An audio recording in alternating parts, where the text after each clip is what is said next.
Hello everyone, this is Tokyo Go Studio. Today, I'll introduce Joseki where you attach to your opponent's enclosure. An enclosure is this kind of position. If there is already a stone in the corner, one more move helps make territory there. When your opponent plays this formation first, do you know how to respond? This shape has a vital point. So today, I'll show you that point and the related Joseki. Let's take a look. Here we go. First, let's look at the start point enclosure. This is the starting position and black to play. White has an enclosure here and also some thickness in the lower right.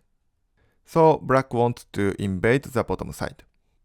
Then, the vital point is to attach underneath the star stone. If white hane from the corner, black extends. Next, it's important for white to descend. Black turns, white extends, and black makes an extension. Here, black can jump 3 spaces. But sometimes 2 spaces is better. In this way, black can build a base inside white's area, and there is no need to worry about being severely attacked. This descent is very important. It makes territory in the corner and prevents black from doing the same. When you see this shape, you might feel like playing here instead. Of course, that can work in some cases. However, if black hane here, it's difficult for white to block. If white blocks, black cuts and connects and here. This white stone gets captured. So now, white has to extend like this. If black has a stone in this position, it's easier for black to settle in the corner. So please remember this descent. If white hane from the outside, black often plays a double hane like this. After that, the standard sequence continues as follows. Like this. Black can make territory in the corner and white builds thickness like this. In general, attaching to a weak stone isn't a very good move. But an enclosure is strong, so this kind of attachment is possible. Okay, let's go back and see what happens if black plays something else. If black simply makes a knight's approach like this, white can counterattack. For example, with a kick. This is a good move that takes away black's base.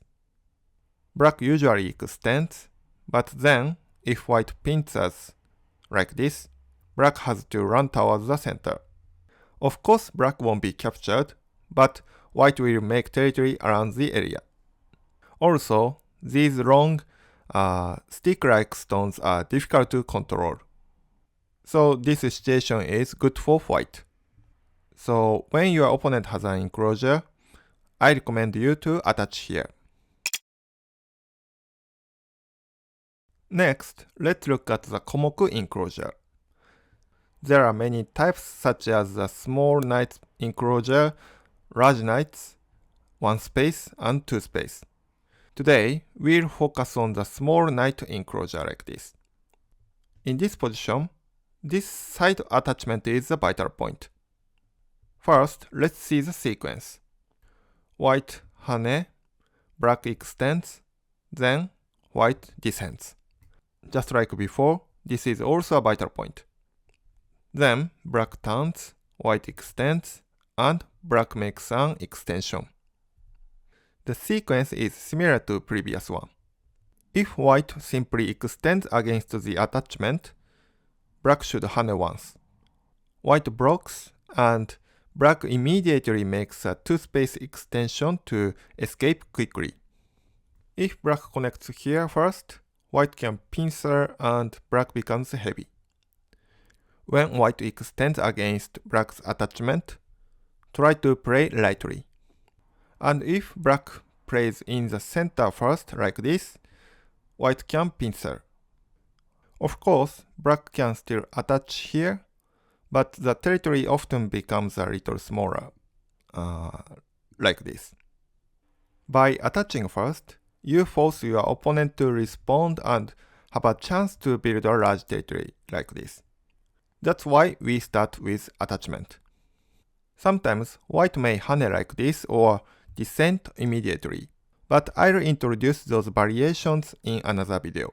For now, please try the sequence from today's lesson in your own game. In today's video, I introduce some joseki. Very often, attaching is a vital point against an enclosure. If you remember these patterns, it will become easier to attack your opponent's territory. That's all for today. If you enjoyed this video, please like and subscribe to the channel. See you next time. Bye!